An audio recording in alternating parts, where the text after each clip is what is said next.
Entonces, es lindo estar en la casa del Señor para presenciar lo que Dios es capaz de hacer en nuestras vidas en esta mañana. Amén.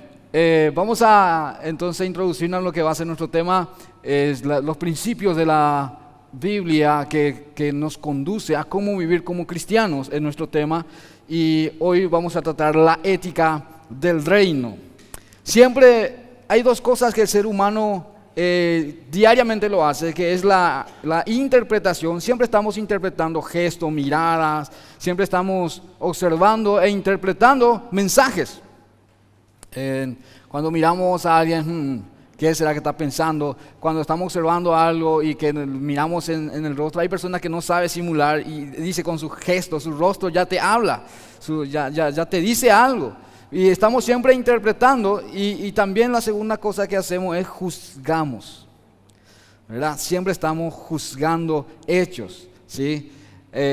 Hay personas, por ejemplo, que dicen, generalmente cuando observa a un predicador y el predicador es una persona de carácter más flemático, melancólico, su forma de enseñar y predicar es más metódico y ese hermano no tiene la unción, ¿verdad? Porque el colérico es explosivo y ustedes tienen que hacer esto y tienen que hacer aquello, y ya el hermano o la hermana dice, no tiene la unción de Dios, ese hombre no es de Dios. ¿Por qué? Porque simplemente está juzgando desde la ética de su cultura, desde su perspectiva, ¿sí? Y no es así. Todos los hombres, particularmente los que estamos aquí, siempre estamos en oración, en intimidad con el Señor y buscando mensaje para la iglesia. Y siempre estamos juzgando. Y en este tiempo, en el modernismo y en el posmodernismo, entramos en una época donde la iglesia es desafiada en la ética del reino. Ayer estuve en una iglesia predicando sobre la fe genuina a jóvenes y hablaba yo diciendo de que la gente de afuera quiere ver personas genuinas en su fe.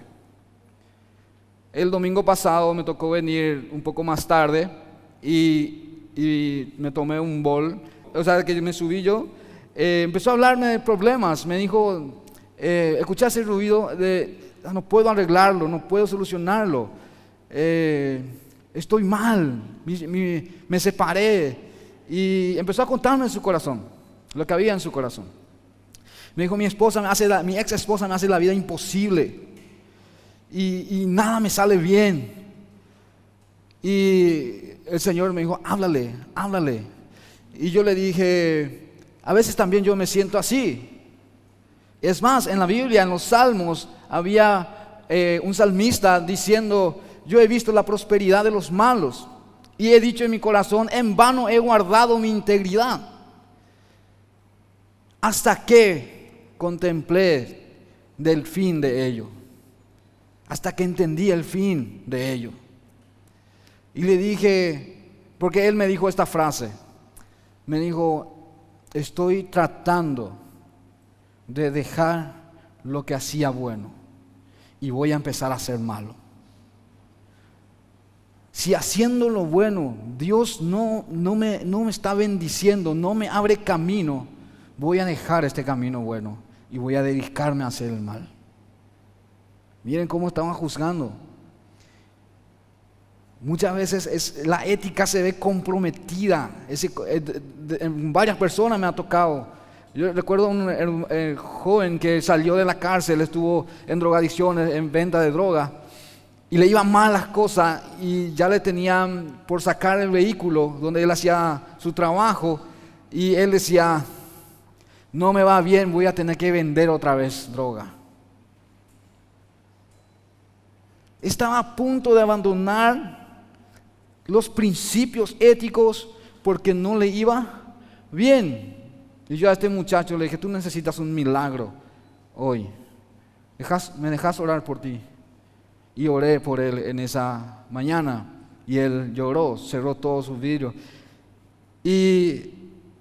Pero muchas veces nos pasa también esto, que allá afuera la gente necesita personas de fe genuina. En Estados Unidos, cuando le consultaban a los jóvenes qué necesitaban, qué es lo que ellos buscaban en la iglesia, ellos pusieron algunos ítems. Uno de ellos eran música con ritmo, pantalla, muchas comodidades le pusieron.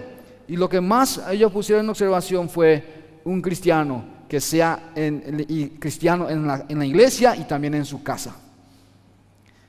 Ellos buscaban eso, una fe genuina, que sea igual en su casa, que sea igual en el colegio, que sea igual en el trabajo. Buscaban personas con éticas, con principios, que no negocian con sus valores, que sean igual en todas partes.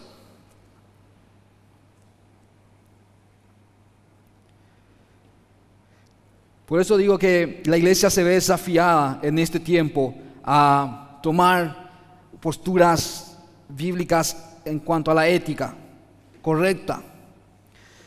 Estuve meditando sobre lo que iba a compartir y hay un término que Pablo le escribe. Pablo era un fanático de las conductas, de las relaciones humanas, y siempre que escribe una carta, al principio hace un saludo, una introducción y luego el tema principal, y al final habla sobre ¿qué? Sobre cómo relacionarse. Y a Timoteo, no en la sección, primera de Timoteo capítulo 3 versículo 15, voy a compartir este texto y luego vamos a introducirnos en lo que es nuestro tema. Primera de Timoteo capítulo 3 y versículo 15. 14 le leo para que puedan introducirse. Esto te escribo, aunque tengo esperanza de ir pronto a verte. Pablo estaba en Roma. Pero si tardo,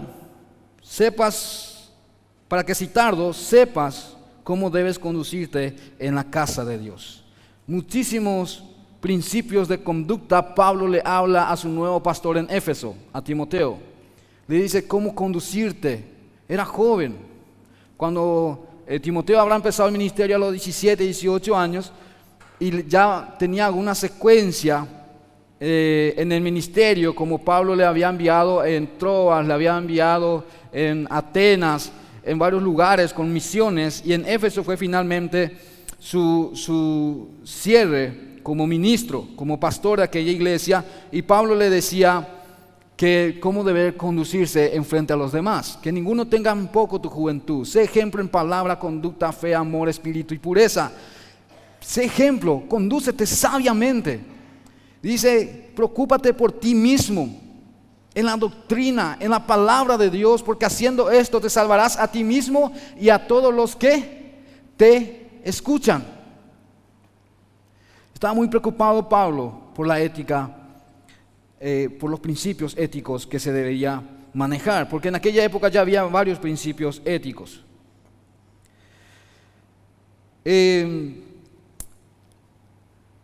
Mi texto está basado en el sermón de la montaña, cuando Jesús empieza a enseñar a una multitud hablando sobre la ética del reino. Y nosotros vamos a hacer un resumen sobre lo que es la ética del reino. Y vamos a ver que es totalmente diferente a lo que el mundo hoy lleva a cabo. Y en el caso de Jesús, es un contraste contra los griegos que venían enseñando con Aristóteles en su libro La Ética Nicómaco de Aristóteles, que la palabra ethos viene del griego, que significa principios de conducta. Y muchas veces hacemos esa separación entre ética y moral, y que vendrían a ser la misma cosa. Algunos creen de que la ética es la construcción filosófica y la moral es la práctica. Pero Cicerón, en la época del Imperio Romano, fue que construyó el término mos, que significa moral. Y él dijo, si los griegos tienen un término para los principios, nosotros también lo vamos a hacer. Y habló sobre la ética y moral, que si vienen a ser la misma cosa, ¿sí? Pero Cristo vino a introducir una ética diferente y es maravillosa. Pero antes que eso, quiero hablar sobre los sistemas éticos que rigen en el mundo. Usted tiene que saber y manejar esta información. Porque muchas veces se pueden entrar en tu forma cultural de relacionarse y también juzgar las cosas. Y es muy peligroso que esto se adentre y muchas veces el diablo puede meter eso en nuestra cabeza. Uno de ellos es la ética de las emociones. Ahí le va a ayudar para aquellos que están anotando. Gracias el hermano Jesús que me ayudó en tipear todo. Gracias. Hay un hermano también que me regaló este traje que estoy utilizando. Gracias a esa persona. Gracias. A Dios sea la gloria. Esa persona sabe y me va a escuchar. Muy bien. Miren que es en Oxai. La ética de las emociones. Lo dice un psicólogo llamado Alfred Jules en su libro llamado Teoría Emotiva. Él dice lo siguiente, que cuando la persona emite un juicio de valor, siempre está determinado o condicionado por las emociones. Él dice que de acuerdo a mis emociones, yo determino qué es bueno y qué es malo. No hace mucho vi una noticia donde estaban haciendo un cateo buscando a un malhechor en una casa y le preguntan al papá, el periodista le pregunta al papá, ¿usted sabe que su hijo se dedica a esto? Y el papá dice, él hace mucho está en ese trabajo, ese es su trabajo, él se dedica a eso. Lo habló desde una perspectiva emocional, la relación que tenía con su hijo. Dice, pero es normal, es su trabajo, él no hace nada malo, ese es su trabajo. Normalizó esa obra delictiva. Y pareciera ser que Alfred Jules tiene razón. Muchas veces podemos juzgar por nuestras emociones, como recién estaba diciendo. Este hermano no es tan fervoroso. Entonces, porque juzgamos nuestras emociones, esperamos que sea así bravo y que nos llene como los centroamericanos que hablan así. Esto dice el Señor y todas esas cosas. Romanos 12:2 dice, no os conforméis a este siglo, a sus sistemas éticos. No se conduzcan de esa forma, ¿sí? No se guíen por sus emociones. De hecho, el predicador en Proverbios, el Salomón decía que sobre toda cosa guardada guardemos nuestras emociones, porque de las emociones se alimenta nuestra alma, lo que vamos a decidir, ¿sí? Tengamos cuidado. Eso le pasó a Rubén, hijo de Jacob. ¿Se acuerdan que Rubén se fue, hizo una macanada fuera de la ciudad? Se acostó con una mujer que no era suya, era su nuera. Y esta mujer le sacó unas villitas que tenía él. Y la mujer quedó embarazada. Entonces todo el mundo vino con la piedra en la mano para apedrear a esta mujer porque quedó embarazada no de su esposo, que falleció. Y le dijeron a Rubén, tú eres el jefe de la cabeza del pueblo. ¿Qué hay que hacer? Y Rubén dijo, vamos a matarle, vamos a apedrearle. ¿Cómo va a ser eso? Imagínense, hay que matar a esa mujer. Y la mujer tenía algo bajo la manga famoso, ¿Te acuerdas de esta cintita? Cambió su juicio. No, porque él también tenía que morir. No, esperen un ratito, no, vamos a calmarnos, no es tanto así. Dijo, yo no sabía. ¿Cómo cambiamos? David también fue eso. Cuando Natán se fue junto a él, ¿se acuerdan? Le dijo, este hombre terriblemente tenía todo y sacó lo único que tenía a su vecino. Se levantó David. Se enojó. ese hombre inmediatamente debe morir. ¿Quién es ese hombre? Y se levanta el hombre de Dios y le dijo, tú eres ese hombre, David. Dios dice, te he dado la mujer que querías. Y además te fuiste y tocaste a la única persona que tenía ese hombre. Tú eres ese. Y David cambió su perspectiva. Muchas veces adentramos esos juicios éticos por medio de nuestras emociones. ¿Sí? Un pastor estaba enojado con un ministro y su hijo cometió fornicación y le dieron 2 años de disciplina. Luego su hijo cometió la misma cosa. 1 mes le dieron al niño, al chico. Solo 1 mes. Se emite juicios de acuerdo a las emociones. La Biblia no te dice que debes juzgar por tus emociones.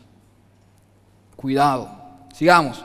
La ética de la intuición. Max Scheler, un filósofo alemán, él decía que para el bien o para el mal solo basta la intuición. Ni siquiera hay que razonar. Lo que está mal y lo que está bien está bien. Pero ¿quién define eso dentro del ser humano? La intuición. La Biblia dice en Jeremías que perverso es el corazón y engañoso. Debemos tener cuidado. La ética del positivismo moral. Esta ética dice que el concepto del bien y del mal descansa en un contrato social que nace en un acuerdo entre el Estado y la sociedad. Esto sucedía en la época de los imperios de los hititas. Fueron los que empezaron a hacer el contrato del vasallaje. ¿Qué significaba ello? Que cuando el imperio es tan grande, que cuando iba a conquistar un pueblo más chiquito, ellos decían, no, ni siquiera merece que le destruyamos. Vamos a llegar a un acuerdo, un contrato social. ¿Qué vamos a hacer? Me voy junto al rey, envío un enviado y decimos, vamos a hacer un contrato. Yo soy capaz de destruir tu pueblo, pero ¿para qué vamos a hacer eso? Vos me pagás, ¿cómo se dice? Tributo mensualmente y yo establezco las leyes, las normas que te conviene a vos. ¿Está bien? Y llegan a un acuerdo. ¿Qué pasa hoy en día? Un ejemplo. Se cree que el 60% de las relaciones de pareja dentro del país son concubinato. No hay compromiso, no hay un casamiento civil ni religioso. Entonces, ¿qué hace el Estado? Para legalizar aquello, establece una ley que dice que cuando una persona está en concubinato por más de 5 años, ya tiene derecho como un matrimonio. ¿Qué hace la ley? Porque ese le conviene a ellos. Eso es lo que le conviene a ellos. Entonces ya hace un contrato. La gente de arriba, la gente del poder establece qué es bueno y qué es malo. Y Pablo dice que contra los 9 frutos del Espíritu Santo no hay ley. Esa es nuestra ética. Pablo establece una ética tremenda también, si vamos a hacer una investigación de ello. La ética del positivismo moral es la ética que se usaba en el Antiguo Testamento. Y esa ética fue progresando hasta que llegó Cristo. La ética natural, de la ley natural. Toda conducta humana debe estar de acuerdo a las leyes de la naturaleza. Eso empezaron los griegos los 400 años antes de Cristo. Se respeta a todo ser viviente en su forma y origen. Pablo lo cristianizó en Romanos. Y es una muy buena postura porque es una ética progresiva que Cristo lo perfeccionó. La ética de la ley natural es aquella que si naciste hombre, hombre mueres, porque así fuiste diseñado. Si viniste rengo, rengo te acepta la sociedad. Y esos son los valores que manejaban los griegos. Y después aparece la ética del epicúreo o el hedonismo. Pero 400 años antes de Epicúreo nace Aristipo, que ya encabeza este principio de conducta, que dice que toda conducta debe dar placer para ser buena. Si te da placer, hazlo. De hecho, en los ortodoxos luteranos, también en algunas partes de Europa, en Holanda específicamente, los cristianizaron. dijeron una frase terrible: ame y haz lo que quieras. Solo ame y haz lo que quieras. Te da placer. Si te da placer, solo hazlo. Y todo aquello que conduce a la incomodidad, al dolor y al sacrificio, déjalo. Porque eso no es bueno para el hombre.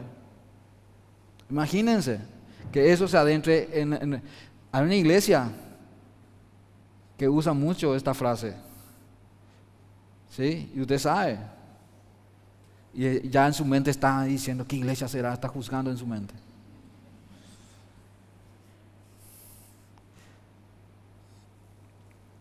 Hay que tener cuidado. Voy a hablar también porque en la ética de Cristo habla también del sufrimiento.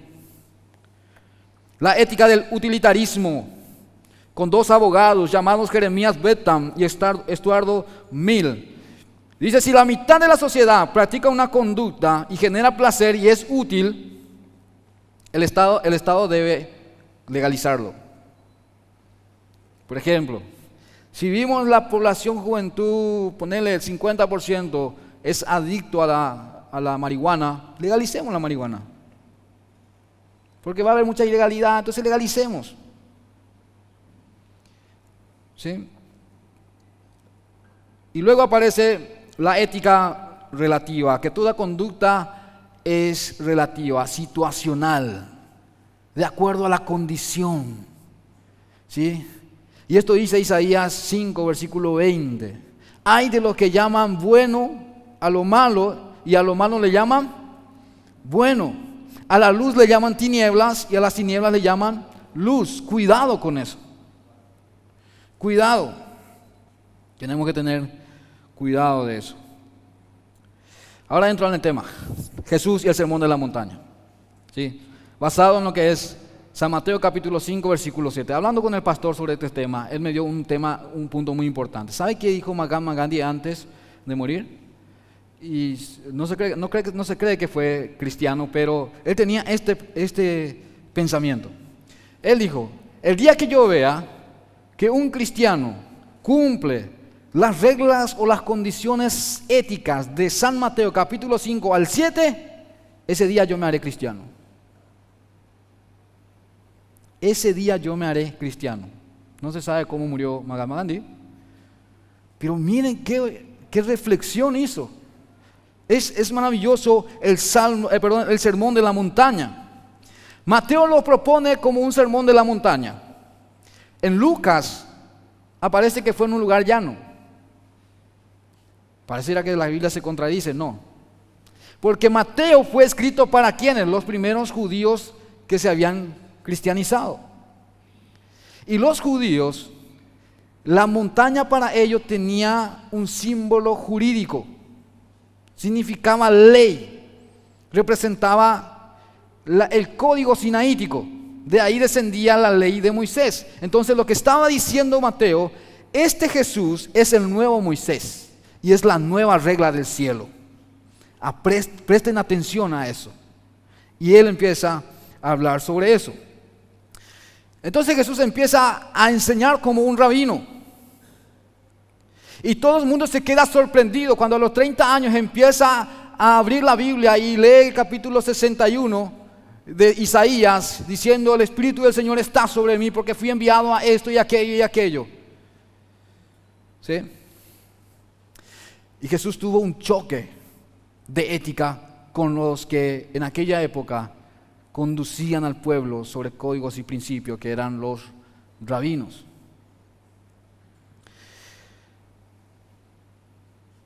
Cuando un rabino iba a alcanzar la madurez se cree que en aquella época había como 12 rabinos, y cuando un rabino fallecía se elegía a otro en su lugar, pero para eso tenía que ser un talmita, un discípulo de un rabino, y ese rabino tenía que discipularle por lo menos 15 años, discutir las leyes, lo que decían, lo que comentaban los grandes eruditos, las escuelas rabínicas. Tenía que saber argumentar, tenía que saber debatir, tenía que haber, 15 años de su vida dedicado a eso. ¿Sí? Pero Jesús no tuvo eso, Porque para el rabinismo él era un mensar. ¿Sabe lo que significa un mensar? Un desechado de la sociedad. Una persona que no tenía derecho a estar dentro de la escuela. ¿Por qué? Porque su nacimiento fue fuera del matrimonio. Era lo que ellos creían. De hecho, los sacerdotes le decían: nosotros por lo menos tenemos padre. Nuestro padre es Abraham. Tú ni siquiera tienes padre. Ni siquiera sabemos quién es tu papá. Le desecharon. Por eso Pablo termina diciendo: a este que ustedes desecharon vino a ser piedra del ángulo. Y cuando iban a elegir a un rabino, ¿saben qué pasaba? Ellos buscaban los mejores y presentaban 5 opciones, 5 candidatos. Y decían: sabe debatir, sabe lo que dice Gamaliel, sabe lo que dice Shammai, sabe todas las condiciones del Talmud, más de 15,000 páginas, sabe lo que dice el Antiguo y el Nuevo Testamento. Si tenía todos esos requisitos, ellos buscaban una más extra, que no era humano, que ellos le llamaban el esmica. El esmica era una autoridad de Dios, una gracia de Dios que se le daba a la persona. Y eso no podía el hombre detectarlo, darlo, transmitirlo. Solo Dios podía hacerlo. Por eso que cuando muchas veces Jesús enseñaba, la gente decía: ¿con qué autoridad? ¿De dónde sacó su esmica? Porque Jesús no solamente vino a argumentar las leyes de Moisés. Lo vamos a encontrar en San Mateo capítulo 5 en adelante. Jesús no solamente vino a complementar, a hacer un comentario texto bíblico. No. Lo que Jesús vino a decir, dijo, escuchen bien: habéis oído, ojo por ojo, diente por diente, ¿verdad? Mas yo os digo, cambia la ley. Que cualquiera que le dice fatuo, necio, bobo, inútil, lo que fuese, y discrimina a su hermano, está al borde del infierno. Cambia. Y la gente se quedaron impactados por el nuevo código de ética. Se quedaron observando a Jesús. ¿De dónde sacó este esmica? ¿De dónde vinieron tanto conocimiento? No, ¿sus hermanos no estaban con nosotros? ¿Quién fue tu maestro, rabino? Él dijo: lo que yo aprendí de mi padre, eso yo enseño. Mi doctrina viene del cielo. Es la nueva ética por la cual tienen que vivir ustedes. Si un día quieren entrar en la casa del Señor, quiero ver que cada una de esas conducciones éticas estén dentro de ustedes. Más tarde, cuando los discípulos tuvieron una confrontación con los fariseos, Anás y Caifás, en capítulo 4 de Hechos, dijeron: habla como el Galileo. Tienen la misma autoridad que el Galileo. ¿No son estos personas comunes? ¿De dónde sacaron esa capacidad, esa autoridad de conducir y decir cosas? Es que Dios estaba con ellos. Ellos tenían el esmica de Dios. Por eso la palabra Pablo dice: no escogió Dios a los sabios, sino a los necios, lo vil, lo menospreciado. A eso escogió Dios. ¿Para qué? Para avergonzar a los sabios, para avergonzar a los fuertes.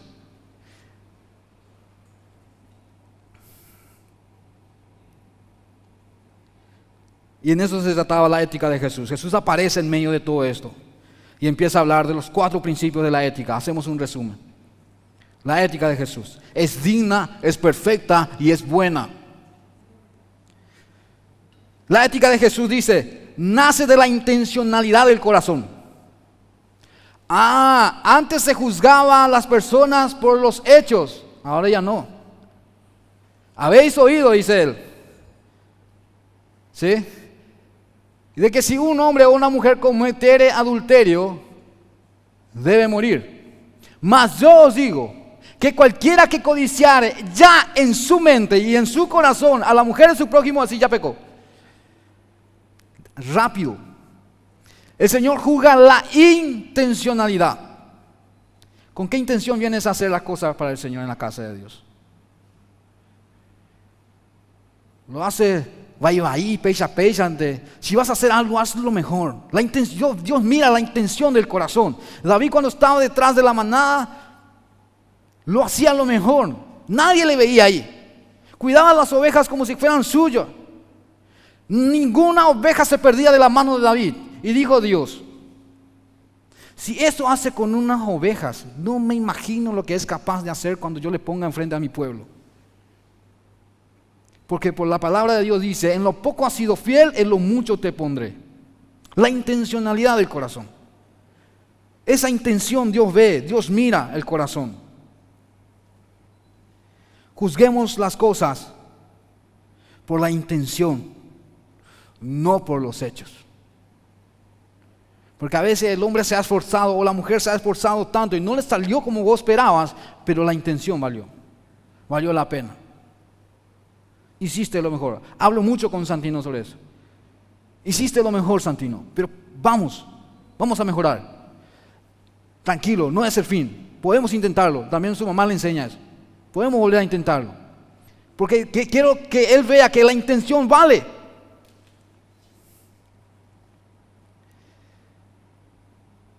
Segundo, principio ético. La persona, un valor en sí mismo. Jesús dignificó a las personas. Todos los rechazados, por ejemplo, los niños. Cuando tuvo esa experiencia con los niños, dijeron que querían atajarle. No le molesten a los niños, al rabino. Jesús dijo: dejen que los niños vengan a mí y no se lo impidáis. Cambia. No menosprecia a la persona que está a tu lado. Tiene un valor, para Dios es digno, dignificante. La cruz de Cristo dignificó a todas las personas. A las mujeres, a la mujer samaritana, a los pecadores. ¿Quién es este que se sienta con los pecadores? Cuando el fariseo Simón vio cuando la mujer esta de mala vida empezaba a perfumar los pies de Jesús, dijo en sí mismo: si este era profeta, ya saber qué tipo de mujer es. Y Jesús respondió y dijo: esta mujer, desde que ha entrado, no ha cesado de lavar mis pies con sus lágrimas. Y yo he entrado a tu casa y ni siquiera me diste agua. La intención de esta mujer, el corazón de esta mujer.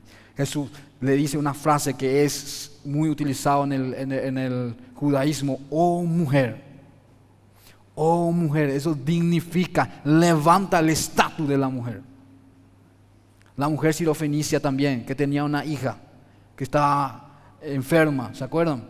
Le dice: oh mujer, tu fe te ha salvado, ha sanado. Muchas veces queremos juzgar a las personas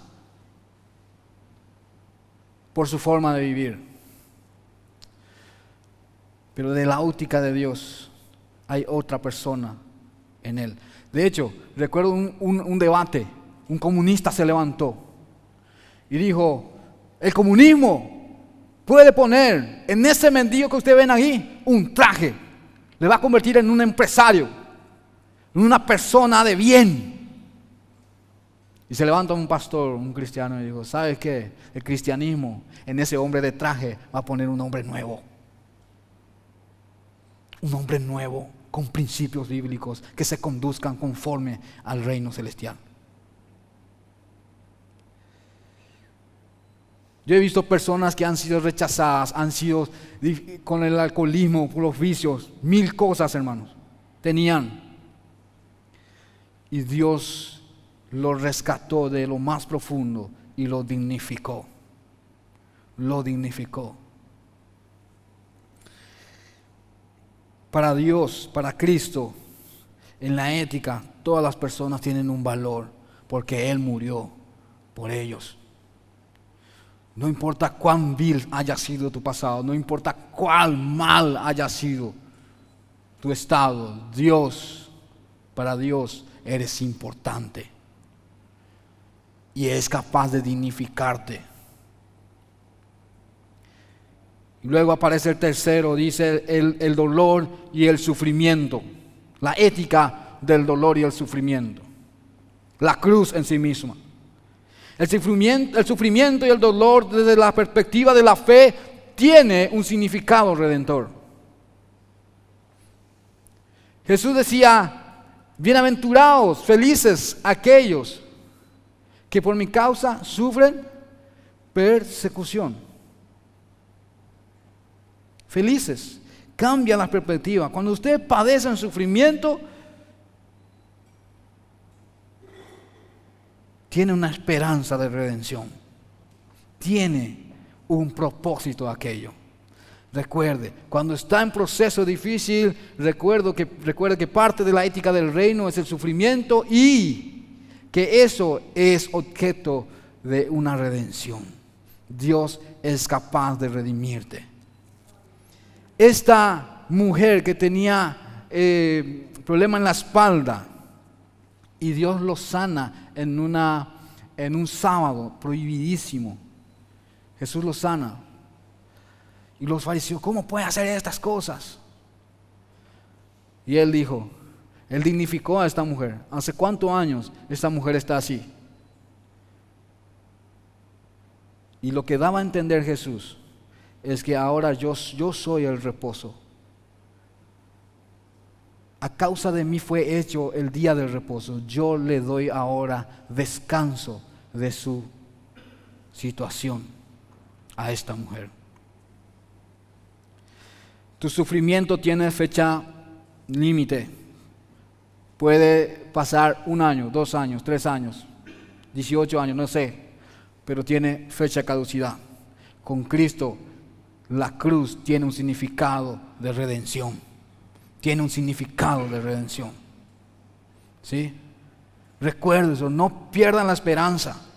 No pierdan la fe, no quieras tirar la toalla como estos hombres me decían. Tanto bien he hecho, he tratado de hacer lo correcto y nada ha salido bien. Es más, fue peor. Yo le dije, no pierda la esperanza. Que el sufrimiento tiene un objeto de redención, un significado redentor. Y el cuarto es el amor ágape.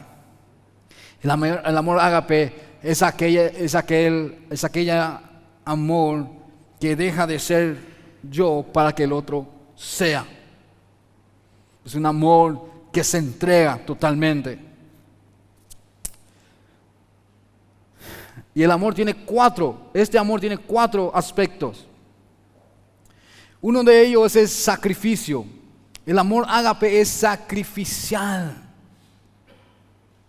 Alguien dijo una vez, ¿cómo puedes casarte con alguien y amarle incondicionalmente y después le exija que cumplas tus condiciones? No tiene sentido, hermano. Sin embargo, el amor ágape es todo lo contrario. Él muere. Es lo que Cristo hizo por la iglesia. Para que la iglesia sea, Él tuvo que dar su vida. Para que mi esposa pueda florecer, yo tengo que morir a mis deseos, a mi mal carácter, a mi mal genio, a mi forma torpe de actuar a veces. Debo amarla incondicionalmente. Eso es un sacrificio diario. Recuerde eso. Que usted debe amar con sacrificio. Entregue, dé lo mejor, dé el primer paso. Una de las cosas que el diablo puso en mi mente en contra de mi mamá es que yo era el menos amado. Entonces en un campamento Dios me dijo, tú vas a dar el primer paso. Y di el primer paso, aunque no lo sentía. Aunque no lo quería hacerlo. ¿Por qué yo tengo que hacer eso? ¿Por qué no le da a Beto o a Gustavo? Y yo me fui y le dije al Señor, lo voy a hacer eso, en obediencia. Y las cosas cambiaron desde ese punto. Ahora mamá todo el día me escribe y me pregunta, ¿cómo está? ¿Cómo te fue? Una amiga más. Mamá seguro está mirando. Y además, cuando yo le abracé esa vez, toda la familia sabían que yo no quería abrazar a la mamá. Un hermano que estaba en España me envió 100 euros. ¿En serio? Y me compré un traje de eso. Así es, hermano. Intimidad. El segundo aspecto del amor ágape es intimidad. Pasa tiempo junto. ¿Sí? Le está juzgando antes de pasar un tiempo con esa persona. Pasa tiempo, vas a ver cuáles son sus conductas, por qué reacciona así, qué es lo que le mueve a esa persona. Y habla con él o habla con ella, ora por él, ora por ella. Pero no juzgues, no te alejes antes de que tengas un acercamiento a él o a ella. La ética del rey no se mueve por ese tipo de amor, intimidad, acercarse a la persona, hablar, ¿cómo estás? Segundo es creatividad. El amor ágape es creativo. Sabe cómo llamar la atención de las personas. Está buscando algo como atrapar. Dios es creativo, hermano. Decía un filósofo español, Alfonso Ropero, en su libro La filosofía y el cristianismo, el punto de encuentro. Decía él que todos hemos encontrado a Jesús por distintas causas. Algunos estando borrachos, otros estando enfermos, otros en la plenitud de la vida, se encontraron vacíos y quisieron llenar algo que tenía dentro, un vacío. De distintas formas, Jesús está buscando la forma. Por eso cuando está orando por alguien que no conoce a Dios, ore de esa forma, tú eres creativo, Dios. Haz la forma que tú mejor te parece. Sé que puedes hacerlo. Una vez a una pareja de 60 años en Colombia le hicieron una pregunta. Le dijeron, ¿cómo hicieron para llegar a los 60 años de matrimonio? Y el hombre ya estaba un poco, ya no podía responder, ya tenía problemas, pero la esposa sí hablaba bien. Y la esposa dijo, los mejores 60 años de mi vida fue estar al lado de este hombre. Los mejores 60 años. Porque el periodista le dijo, todos los días te despertás en la misma cama con el mismo varón. Mira el pensamiento ético que tenía este hombre al preguntar eso. Y la ética que ella dijo fue maravilloso. Los mejores 60 años me regaló este hombre. Nunca me aburrí a su lado. Nunca me llevó en el mismo lugar en el día del aniversario. Nunca me regaló una misma cosa en mi cumpleaños. Siempre hacía algo bueno. Y además, siempre me acuesto pensando, ¿qué hará este varón mañana por mí? ¿Qué hará este hombre por mí mañana? Siempre me hacía algo raro para tenerme entretenida y al lado de él. Y eso me hacía feliz. El amor es creativo. Y tú puedes decir, cómo me cuesta ser creativo. Te digo, tenés un Padre creativo. Tenés un Dios creativo. Pero ¿cómo me acerco a esa persona? Es que me cuesta. Dios es creativo. Pídele a Dios, dame la forma creativa para acercarme a Él. Quiero amarle. Me cuesta. Quiero amarle, pero me cuesta, Dios. Ayúdame. El amor ágape no es un sentimiento, es una ley del corazón. Y por último, frutos. Los frutos del amor ágape son deliciosos, hermano. Tremendo, hermano. Terrible es cuando tú has ganado a una persona que siempre te hizo la contra y que tú con amor lo hayas convencido, lo hayas comprado. Recuerdo una compañera que siempre me hizo la contra en el colegio. Siempre me hacían, yo era delegado, siempre me llevaban la contra. Y un día hicimos un evento del Día de la Madre. Y yo siempre en los eventos del colegio llevaba todas mis actividades, eran cristianas, todos.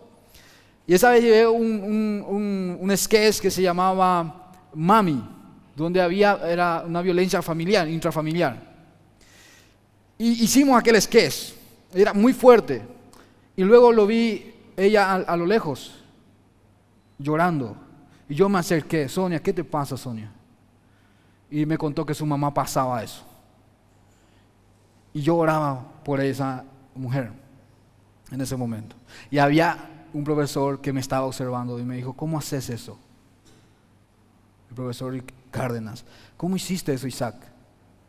porque vos sabés que ella habla mal de vos.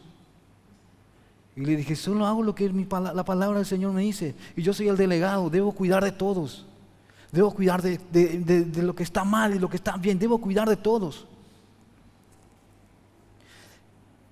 Ella fue una ayuda luego dentro de lo que fue mi liderazgo en el centro estudiantil.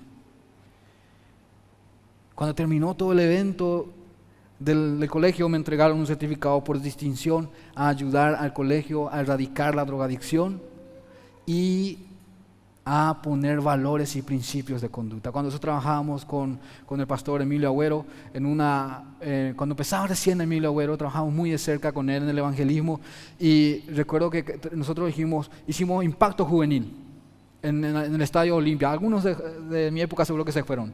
Empezamos a hacer impacto juvenil y trabajamos de cerca con él. Entonces terminó el evento y dijimos, ¿qué vamos a hacer más ahora? Y Adolfo Agüero dijo, ¿por qué no vamos a los colegios? Vamos a los colegios.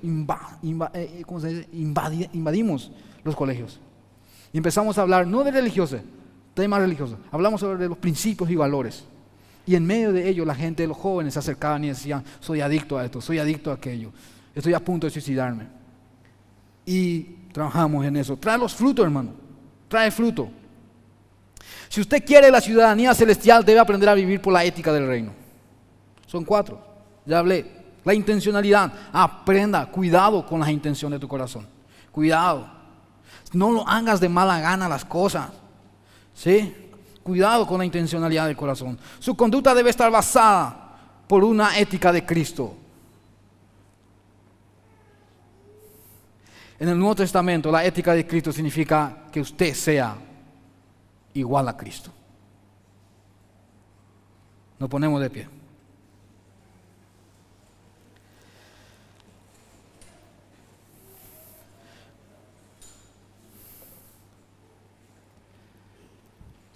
En este mundo que vivimos, el mundo nos pide que reaccionemos. Usted todos los días ve en las calles gente que reacciona. Gente que recuerdo en una ocasión, en Fernando La Mora, yo tenía un profesor que hablaba de ética y hablaba también de historia, un profesor. Y un día yo llego a la noche de la facultad y veo las ambulancias, policías. Y cuando yo llego, mi mamá me dice, el profesor fulano mató a toda su familia y se suicidó. ¿Qué habrá pasado? ¿Qué pasó? Él enseñaba ética. Él enseñaba principios de conducta. ¿Qué le pasó? Lo que hace el diablo, hermanos, día tras día busca que tú te salgas de esos principios.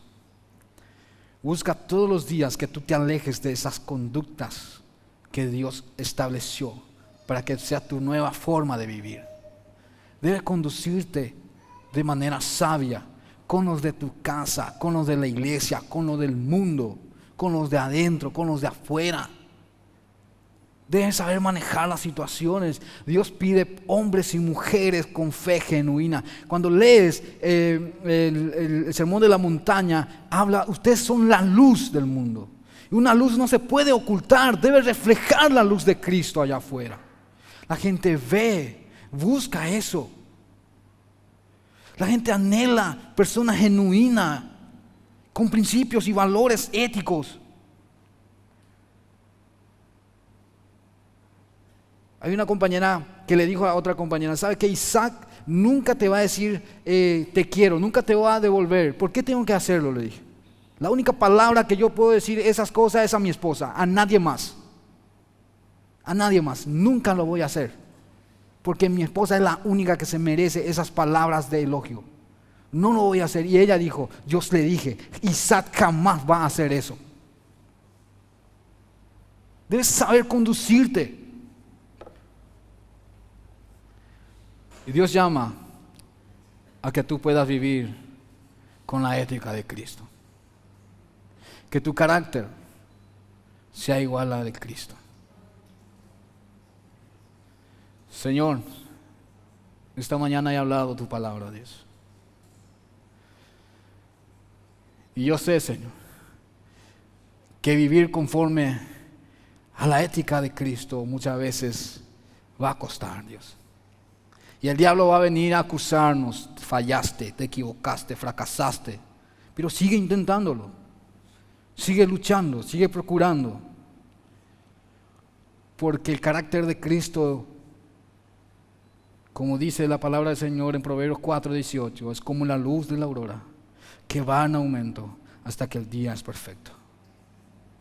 Es día tras día, procura, intenta. Intenta todos los días. Dios mira la intención del corazón. La persona es un valor importante. Si llega una persona, un mendigo, un borracho o un familiar que tiene malos hábitos, una persona que tú no lo puedas soportar, míralo desde la perspectiva ética de Dios. Cristo también murió por él. Cristo también murió por esa persona. Ora por él, ora por ella. Trata de ser ejemplo en palabra, conducta, fe, amor, espíritu y pureza. Gánalo con tu testimonio. Ama con amor ágape, aunque te cueste. Dios te está desafiando a que vivas con la ética del reino, porque el día de mañana ese va a ser tu CI, tu cédula de identidad, tu nueva ciudadanía. Nosotros no somos de este reino, como dijo Jesús. Mi reino no es de este reino. Mi forma de actuar, mi forma de conducirme es de otro reino. La gente te va a admirar, la gente se va a sorprender y van a pensar a decir lo que le decían a Jesús: ¿de dónde salió esto? ¿De dónde sacó esta sabiduría? ¿Por qué se conduce de esta forma? ¿Por qué hace esto? Porque la gente va a empezar a ver que Cristo se mueve en ti. Que Cristo se mueve en ti. Quiero orar por ti en esta mañana. Extiende tus manos. Haré una oración por ti. Padre, hay manos levantadas en esta mañana, Señor, que han luchado, Señor, quizás con culturas éticas o sistemas éticos que han moldeado su vida y han sujetado a muchos dolores, Señor. Porque tu palabra dice en Timoteo, Dios, que muchas personas que dejaron de vivir una fe genuina empezaron a entibiarse, a enfriarse, a desvanecerse en éticas que no son correctas, Dios. Pero estas cosas son, Señor mi Dios, para saber conducirnos con los de afuera y con los de adentro, Dios. Bendigo sus vidas. Que este hombre sea ejemplo como padre, como esposo, como hijo, Dios. La misma cosa como su esposa, Dios. Dios, en la juventud de estos jóvenes también, Señor. Sean ejemplos, Dios. Ayúdalo en sus debilidades, en sus limitaciones, Dios. En el nombre de Jesús los bendigo. Y, Señor, toda autoridad sea sobre su vida, Dios. Porque no nos ha dado espíritu de cobardía, sino de poder, de amor y de dominio propio. En el nombre de Jesús. ¿Por qué no le da un fuerte aplauso al Señor?